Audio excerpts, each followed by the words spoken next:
Kembali ke saat Doha menggunakan nama aslinya Kim Seung-ju di sekolah menengah. Ia adalah siswa yang aktif dan ceria. Ia merupakan ketua kelas. Ada gadis yang terus memandanginya saat jam pelajaran. Guru mereka memarahi gadis itu. Gadis itu adalah Choi Om-ji. Guru itu bertanya apa Om-ji menyukai Seung-ju.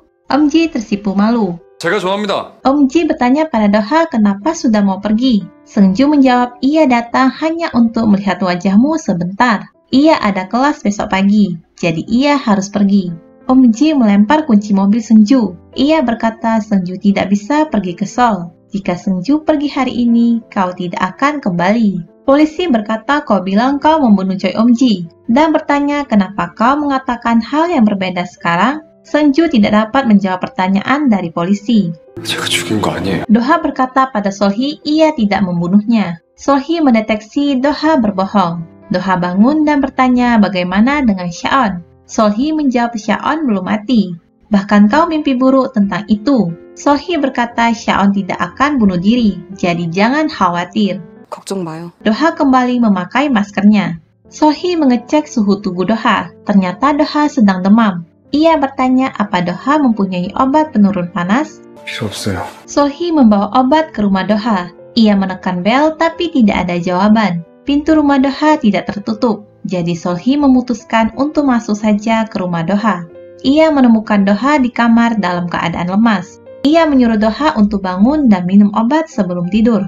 Doha tidak menjawab Solhee. Solhee pun meletakkan obat di tangan Doha. Ia menemukan obat tidur di lantai dan ingin keluar. Solhee mengangkat Doha ke tempat tidur. Ia mengompres Doha. Ia ingin pergi setelah mengompres Doha, tapi Doha menahan tangannya. Solhee tidak bisa melepas tangan Doha. Doha menahan tangan Solhee menjadi bantalnya. Solhee berkata tangannya sakit, tapi Doha tidak melepasnya. Doha meminta maaf pada Solhee. Solhee berakhir di tempat tidur bersama Doha. Ia berkata akan membiarkannya selama 10 menit saja. Solhee tertidur sampai pagi. Solhee merasa tangannya kram. Ia pun terjatuh dari tempat tidur dan membangunkan Doha. 뭐예요? Solhee berkata ia mau pergi setelah memberi obat. Tapi kau tampak kesakitan, jadi aku merawatmu sebentar. Doha bertanya apa ia membukakan pintu. Solhee menjawab tidak, pintunya tidak tertutup. Solhee bertanya kondisi Doha. Doha menjawab jangan cemaskan ia. 네? Anggap saja ia tidak ada. Solhee berkata, apa kau pikir ia tidur di sini untuk merayumu? Doha menjawab tidak. Solhee berkata, apa itu karena ia tahu kau adalah Kim Doha? Ia tidak tertarik dengan selebritas. Doha menjawab ia mengerti dan meminta Solhee untuk pergi. 네, 그래요. Solhee menjawab baiklah. Sebenarnya ia juga sudah selesai dengan Doha. Ia senang waktunya pas dan berkata sampai jumpa. Solhee kesal dengan Doha. Doha tidak enak dengan Solhee. Shaon meminta Deok-chan untuk menyuruh Doha pindah ke tempat lain atau carikan dia hotel. Ia tidak ingin Doha tinggal di rumah itu. Deok-chan marah dan berkata bagaimana bisa kau begitu kurang ajar setelah perbuatanmu kemarin. Shaon berkata seorang wanita aneh tinggal di sebelah rumah Doha. Dia bahkan tahu nama dan mengemudikan mobil Doha. Jika Deok-chan membiarkan Doha tinggal di sana, ia akan mendatanginya setiap hari dan di depan rumahnya akan dipenuhi reporter. 야, 사장! Deok-chan berkata Shaon bersikap seperti mantan pacar Doha. Shaon berkata Doha tidak bisa melanjutkan hidup dan mengencani wanita lain karena masih menyukainya kan? Deok-chan bertanya apa yang kau ketahui tentang dia. Shaon menjawab dia mirip denganku. Deok-chan menjelaskan Doha memang belum melupakan dia, namun Doha tidak merindukannya. Kau harus bertemu dan mengencani semua penggemarmu. Ji-hoon berkata pada Solhee roh itu tidak membantumu saat bersama pria ini. Apa yang terjadi dengannya? Solhee menjawab roh itu akhirnya muncul. Ji-hoon berkata artinya pria itu tidak berbohong selama kalian bersama. Cassandra bertanya dia berbohong soal apa? Solhee menjawab saat dia mengigau. Cassandra berkata jadi dia berbohong saat bermimpi. Mungkinkah dia menyembunyikan sesuatu di dalam alam bawah sadarnya? Jae-chan mendatangi Doha. Ia menyuruh Doha untuk melepas masker karena tidak ada orang di sini. Ia masih merasa bersalah tiap kali memikirkan insiden itu. Itu pasti menyiksamu. Doha mentransfer uang untuk Jae-chan agar dia segera pergi dari sini. Jae-chan menjawab kau memberikan uang kepadaku karena kau ingin. Dan ia tidak meminta uang dari Doha. Ia meminta Doha untuk jangan memberitahukan pada Deok-chan soal ini. 약속. Doha kembali menjadi pianis di klub jazz. Pemilik klub bertanya, "Apa kau minum alkohol?" Doha menjawab, "Ia merusak penampilan musik mereka." 죄송해요. Doha meminta izin untuk tinggal di klub sementara ini. Pemilik klub mengizinkan Doha untuk tinggal. Kang Min bertemu Sohee di jalan. Kang Min berkata ada panggilan di sekitar sini, jadi jangan salah paham padanya. Tiba-tiba ada pengendara motor yang hampir menabrak Sohee. Kang Min cepat-cepat menarik Sohee. Kang Min berkata apa mau ia bantu membawakan barang Sohee? Ia berkata Sohee membeli bir dan keripik kentang lagi. Sohee menjawab ia tidak membeli itu. Pak Mujin memarahi orang-orang yang bekerja untuk membuat musiknya. Dek Chan datang menemui Pak Mujin. Ia berkata mendapat surel tentang Mujin yang menjiplak. Ia yakin Mujin tidak sengaja melakukannya. Pak Mujin memotong perkataan Dek Chan dengan berkata ia sudah memberi pelajaran pada si brengsek itu. 어떻게? Ia kenal dengan semua orang di industri ini, jadi ia segera tahu. Itu tidak akan terjadi lagi, jadi jangan khawatir. Dek Chan berkata ia sudah mendengarkan semua lagunya, dan semuanya cukup mirip. Jika penulis lagu aslinya menuntut kita, perusahaan akan... Lagi-lagi Mujin memotong perkataan Dek Chan. Mujin berkata kau tidak tahu apa-apa tentang musik. Genrenya sama, jadi sudah sewajarnya mirip. Selain itu tidak ada yang tahu lagunya. Tidak akan ada yang menuntut kita. Seorang pria bermasker membuat rekaman video tentang penulis lagu bayangan. Ia berkata ia adalah Kim Do-ha. Reporter sibuk memberitakan rekaman video itu. Reporter yang pernah bertemu Do-ha berkata pria yang ada di video itu bukanlah Kim Do-ha. Dek Chan menyuruh staf untuk menghapus rekaman video itu. Staf menjawab orang-orang berbagi video pendek dan klipnya, jadi menghapus video itu tidak akan menyelesaikan masalah. Dek Chan bertanya tidak bisakah kita melaporkan orang ini atas pencemaran nama baik atau menyebarkan informasi palsu. Staf menjawab kita butuh Kim Do-ha untuk turun tangan. Para staf merasa pria itu adalah Kim Do-ha. 아닙니다. Dek Chan berkata pria itu bukanlah Kim Do-ha. Mujin melihat artikel tentang dirinya. Ia merasa salah satu dari penulis lagunya ini adalah pelakunya. Ia memukuli mereka.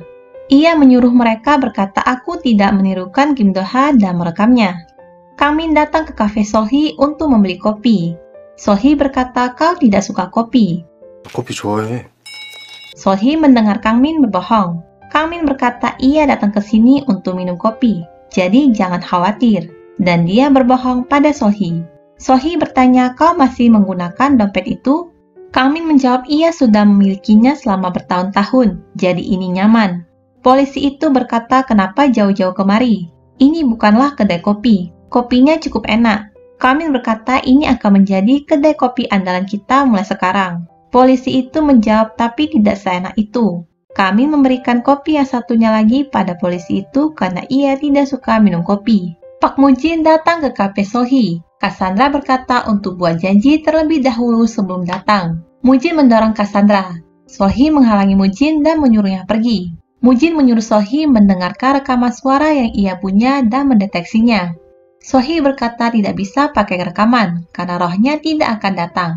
Tapi Mujin tidak mau mendengarkan. Mujin memaksa Sohee mendeteksi kebohongan dari rekaman itu. Sohee menjawab kau sudah ada di daftar hitam kami. Jadi ia menolak menawarkan jasa pada Mujin dan menyuruh Mujin untuk pergi. Mujin berteriak dengan mengatakan kau penipu. Ji-hun datang dan mendorong Mujin. Mujin takut pada mereka bertiga dan akhirnya pergi dari sana. Dek Chan menemui Sohee. Ia minta maaf soal tempo hari. Ia khawatir identitas Do-ha akan terungkap jika ia mengaku CEO J Entertainment. Hari itu kau mengemudi mobilnya. Apa terjadi sesuatu pada Do-ha? Sohee menjawab dia tanpa stres. Kenapa dia melakukan itu? Wajahnya selalu tertutup dan dia selalu kabur dan menghilang. Dek Chan menjawab Do-ha melalui masa yang sangat sulit di masa lalu. Do-ha berubah setelah itu. Dulu dia sangat ceria. Namun kondisinya membaik sejak pindah dan dia bisa tidur nyenyak di malam hari dan berbincang dengan tetangganya. Sohee berkata ia merasa Do-ha lebih dari sekedar penulis lagu bagi Dek Chan. Dek Chan berkata ia mengkhawatirkan Do-ha sebagai teman dekat, bukan CEO-nya. Jadi saat dia pulang, tolong hubungi aku. Sohee datang ke klub jazz. Ia tidak melihat Do-ha di sana. Pemilik klub datang dan berkata, kau bisa duduk di sini. Sohee berkata, kurasa pemain piano tidak datang hari ini.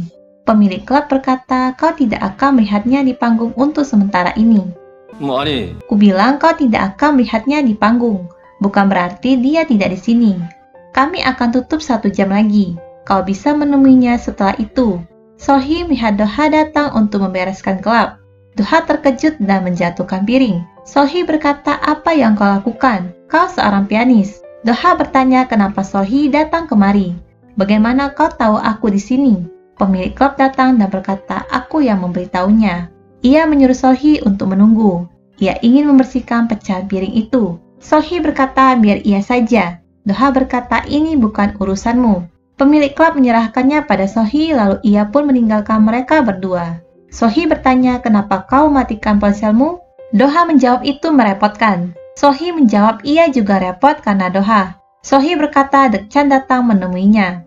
Ada orang aneh yang mengunjungi kafenya, dan semua orang membicarakanmu di mana-mana. Do-ha bertanya siapa yang membicarakannya. Solhi menunjukkan rekaman video penulis lagu bayangan. Do-ha berkata perusahaan mungkin bilang itu tidak benar. Jika orang tidak percaya, apa boleh buat? Solhi berkata kau sungguh tidak keren. Kau harus mengatakannya sendiri, bukan perusahaan.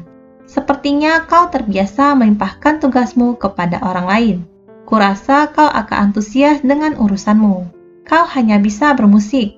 Kau tidak bisa makan atau melepas maskermu saat di luar. Bagaimana jika kau tidak bermusik?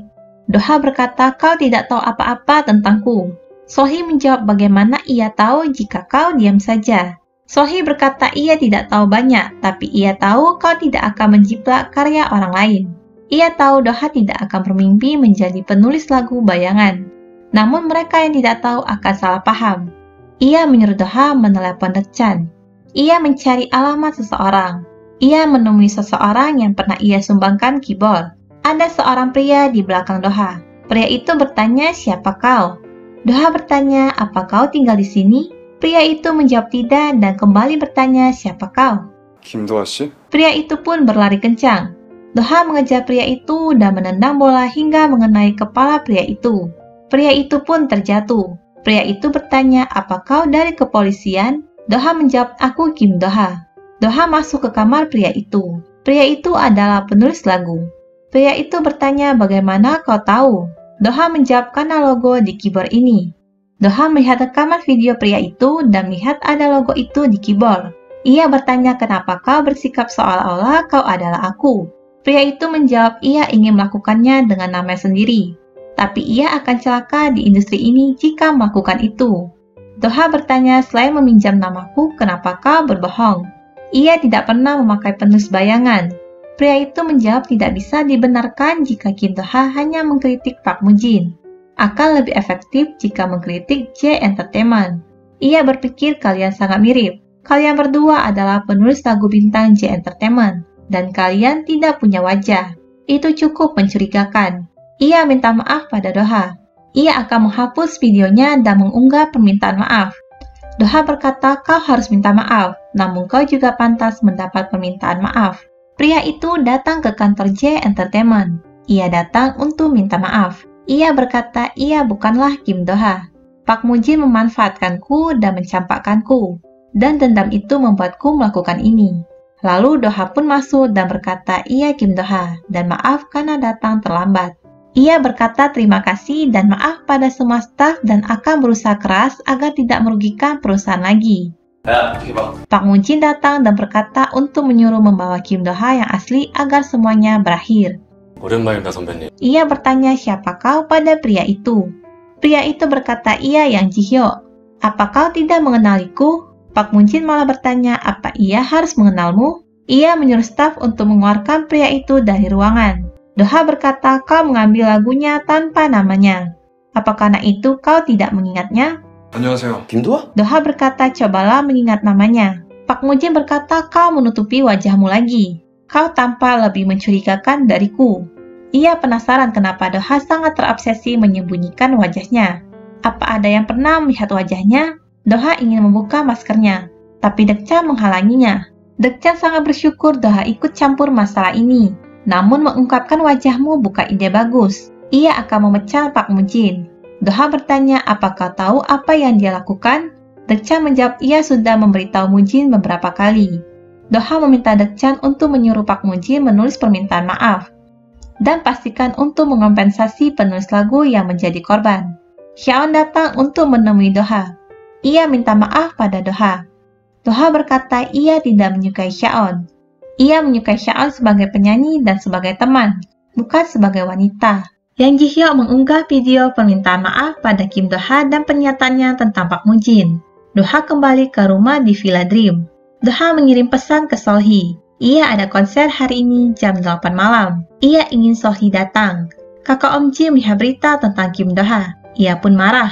Seolhee datang melihat Doha. Doha melepas maskernya dan tersenyum pada Seolhee. Penasaran dengan cerita selanjutnya? Jangan lupa saksikan episode selanjutnya.